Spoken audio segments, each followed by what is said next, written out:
10 Creepiest Murderabilia available for purchase. Number 10. Autographs. There's something about signatures that our culture just loves. Athletes, musicians, actors, if they're even related to a famous person, we want their autograph. Not just because Joseph Gordon-Levitt's signature may be worth quite a bit in 70 years, but also because of the implication of rarity. Everyone knows who they are. The word fame hangs around them. And we have their very rare, very iconic name on a piece of paper, written by them. It's almost surreal. But if athletes or actors aren't your thing, how about serial killers? What about John Wayne Gacy? In the 70s, Gacy dressed up as Pogo, a clown that attended children's parties. Clowns are creepy enough in their own right. Gacy killed over 30 people in 6 years, primarily teenage boys, and was dubbed the Killer Clown. And now you can have a signed court pass by him. Number 9. Artwork. Don't worry, we'll spare you Gacy's portraits of clowns that you can buy, just hang Pogo right up in your hallway, and instead go creepier, because that's the title, and it's fun. Arthur Shawcross's history basically goes arson, murder, 15 years in prison, then killing 12 prostitutes. What threw authorities for so long with the prostitute murders was that the majority of the victims were in their late 20s to early 30s, and investigators were looking for a white male in his early 30s, not a white male in his mid-40s. What art gallery would be complete without a picture Shawcross drew of a stripper? Sorry, that's erotic stripper, according to the product title. The nice thing is that he even coloured it in for the consumer. Number 8. Hand tracings. In 2008, Isaac Zamora killed 6 people, one of who was a sheriff's deputy in a horrible shooting spree. Bernard Giles has 4 consecutive life terms for the murders of 5 young women. Edward Ray Killen was a member of the KKK and organized 3 different killings, one of a black man and the other of 2 young Jewish men. What do these 3 have in common? Well, depending on your price range, $25 to $150, you can get a signed hand tracing of these men. What makes this number 8 on our creepy list is that the very hand you're buying an outline of is one that killed someone. There are nowhere near enough degrees of separation for that. Number 7. Baby pictures. Anthony Soule, the Cleveland Strangler, was caught in 2009 following a warrant issued for his arrest. Officers found remains from 11 different corpses in his home and backyard, and Soule was arrested 2 days later. In the year following his capture, the Cleveland Police Department was mired in a media storm of coverage after it was discovered that Soule had 4 previous assault and rape charges made against him. But they never questioned him, and Soule was free to increase his victim count. And Soule's baby picture is available for $100. See the baby's face before it was a monster. Number 6. Half-Eaten Food. Oh man, Half-Eaten Food and there are still 5 more entries left? How much creepier can this get? So much. Charles Manson, head of the infamous Manson family, sealed the number 6 spot with some half-eaten food. The Manson family was a sort of cult, sort of commune, sort of deranged group of murderers. Manson himself didn't physically kill anyone, but he organized and planned the deaths that his followers carried out. Manson had hoped the police would think that African Americans were responsible and a race war would begin. Manson called the scenario helter-skelter, but detectives were easily able to link the Manson family to the crimes. So, if decade-old candy is your thing, this is for you. A half-eaten bag of Reese's Pieces from a visiting room in 2002.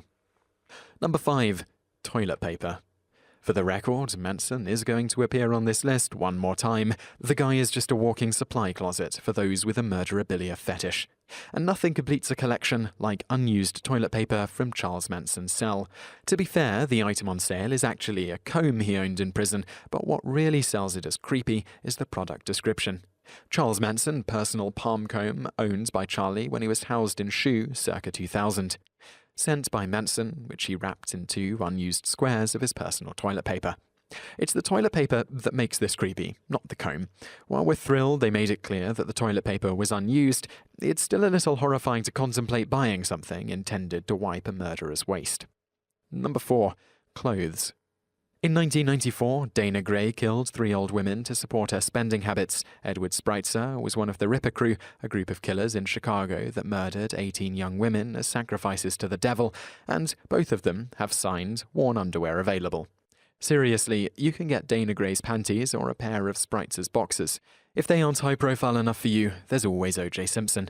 Fortunately, his underwear isn't for sale, but a used USC jersey is, although we're not sure he ever wore it.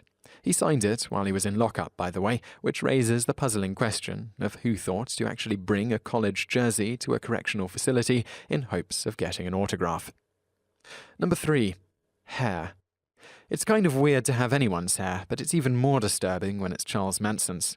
That's right, he made this list 3 times, but we promise this is the last of him on here. His locks are available with a starting bid of $2,500. Manson's hair edged out the food and toilet paper because at least those are a few steps removed from the guy, even if he touched them. But owning a part of Manson is by far creepier than the other 2. Number 2. Possible murder weapon. John Robinson was the first known internet serial killer using chat rooms to meet the majority of his victims.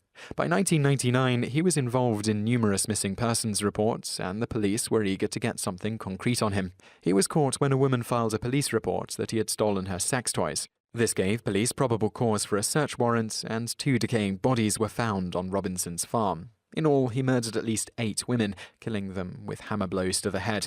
2 hammers were found in residence, and 1 is available for purchase. Product description. All of Robinson's victims were killed in the same manner, by 1 or 2 blows to the head with a hammer. There were 2 hammers found in Robinson's toolbox, located in his truck. This is one of those hammers. This one was wrapped in a white cloth and had been cleaned in bleach. It had been taken as evidence by the police. The police ran tests on the hammer, and the results were inconclusive, probably due to Robinson cleaning the hammers in bleach. Now, you should be asking yourself, if a potential murder weapon is only number 2, what on earth could be number 1? How could something be creepier than that? We'll show you. Number 1. Foot scrapings. Angel Maturino Resendez was an itinerant serial killer who murdered anywhere between 15 to 30 people throughout the 1990s. He would illegally cross the border between the US and Mexico, as well as the US and Canada. Most of his victims lived near railroads, earning him the nickname of the Railway Killer. He would often loot his victims' homes after killing them and take jewelry back to his wife in Mexico. In 1998, he mailed off some of his foot scrapings, which some lucky buyer can add to their collection of foot scrapings? Product description. Angel Maturino Resendez. Nobody asked for these. Resendez mailed these while waiting trial in 1998. We have no idea why he mailed these, but he did. Actual railroad killer foot scrapings, which includes a copy of the original envelope in Resendez's handwriting. There's something about dead skin from a foot that firmly locks in the number 1 spot. If you enjoyed this video, be sure to subscribe to our channel by clicking the subscribe button in the top right. Our channel has loads of other awesome videos just like this.